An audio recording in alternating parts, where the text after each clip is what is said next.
এক মুহূর্ত। একটা ঘড়ির কাঁটা নিরবব্দে এগোচ্ছে।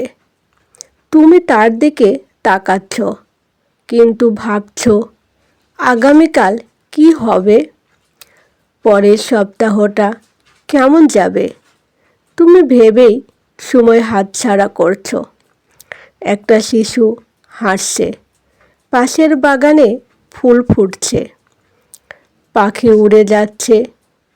তারা চিন্তা করছে না এই মুহূর্তটাই তাদের সব। তুমি আজকে ভুলে গেলে, আগামীকাল শুধু শূন্য। সময় থামানো যায় না, ফেরানো যায় না, শুধু অনুভব করা যায়। এক কাপ চা, একখানি গান, একটা নিঃশ্বাস, আজকের মুহূর্ত। এই মুহূর্তের জন্যই জীবন। আগামীকাল আসবে, কিন্তু আজ শুধুই আজ।